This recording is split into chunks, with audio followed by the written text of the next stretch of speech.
Factor investing is increasingly in the spotlight. Financial magazines run features on it, seminars are organised on the subject, and investors consider adopting its approach. Yet you might wonder, is it just a hype? Is the increased interest in factor investing no more than a passing trend? This question demands an answer because investors are prone to hype. The answer lies in how factor investing came about. But first, we will explain what factor investing is. Factor investing is a systematic approach to investing strategically in certain parts of the financial market which realise better returns over longer periods than those in other segments. Leading academic studies from the 70s onwards demonstrate that value, momentum, quality, small cap and low volatility stocks, for example, systematically generate higher risk-adjusted returns. The story starts in the 1970s, when academic researchers began to challenge the prevailing assumptions of the capital asset pricing model. This model envisions a fictitious world where markets are efficient and investors are rational. It predicts a positive linear relationship between risk and return. In the 1970s, academics approached asset pricing with normative theories. This makes sense, since financial data and computational power were not readily available. At that time, it was better to stick to financial theory when knowledge could not be acquired by means of observation. This situation changed when better data and increasing computational power led to the predominance of empirical research. Academics gained a much better understanding of the pricing of stocks and other financial securities. For example, in 1972, Robert Haugen and James Hines studied the returns of stocks and came to a surprising conclusion. The relationship between risk and return is not linear at all, and contrary to the prevailing theory, low-risk stocks actually produced higher returns than you would expect. Haugen finally emerged as the father of low-volatility investing, which became one of the building blocks of factor investing. But others were also questioning the descriptive powers of the capital asset pricing model. Eugene Farmer and Kenneth French studied the returns of different groups of stocks in the 1990s, and their results showed that small caps and value stocks performed markedly better than the prevailing model would lead you to expect. The study proved that certain parts of the market can yield higher returns and that not all stock performance is explained by market risk, but also by other factors.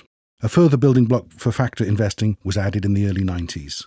Jagadish and Titman proved that past leaders on performance were also likely to be future winners. This phenomenon later became known as the momentum effect. The quality factor is a recent add-on to the factor investing mix. In the 70s, Benjamin Graham established that quality characteristics, like the profitability of a firm, matters for investors. More recently, renowned academics like Sloan, Novi Marx, and Farmer and French have shown that high-quality companies outperform low-quality companies in the long run. Although the academic evidence started to mount that professional investors might benefit from extra returns or lower risk through factor investing, they were slow to implement it. Some investors started to tilt their portfolios to factors, but high-conviction strategic allocation to factors failed to happen. Their organizations were still focused on asset classes in different regions. Implementing factor investing would therefore involve organizational restructuring, which in some cases could be quite challenging. But the global financial crisis of 2008 provided an unexpected breakthrough. Norway would become the starting point of a revolution. The Norwegian Sovereign Wealth Fund, which invests the country's oil and gas revenues, had a size of approximately $300 billion in 2008. In October 2008, just 1 month after the fall of Lehman Brothers, the fund had lost 17% of its value. By investing in stocks, bonds, real estate and private equity across different regions, the fund was supposed to be well diversified. A thorough investigation was commissioned.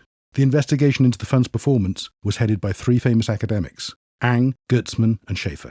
They found that its performance was largely explained by exposure to different factors, something the fund was not aware of at the time. The active portfolio suffered a large, dramatic dip. Many of the different asset classes had exposure to the same factors. The portfolio was therefore not well diversified at all. These 3 academics advised the Norwegian government to explicitly allocate to factors instead of assets. Professional investors around the world faced similar problems with diversification and were open to new approaches. To get back to the question whether factor investing is just a hype, not at all. Although factor investing has gained ground only slowly over recent decades, and a worldwide crisis was needed to boost the adoption process, we see today that factor investing is increasingly in the spotlights. We strongly believe that factor investing is here to stay, for 2 reasons. First, it builds on years of academic research that proves it works. And second, more and more empirical evidence is being put into practice.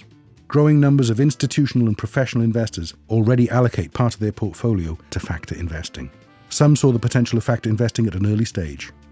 Asset manager Robeco is one such pioneer. The company has a long history in quant research and works together closely with leading universities in the field of econometrics. The company conducts its own empirical research and has developed a range of factor strategies for investors. Besides that, Robeco also measures factor exposures in existing professional portfolios and advises clients on how to combine different factor strategies and helps in constructing optimal factor investing solutions. Isn't it time you too found out more about factor investing?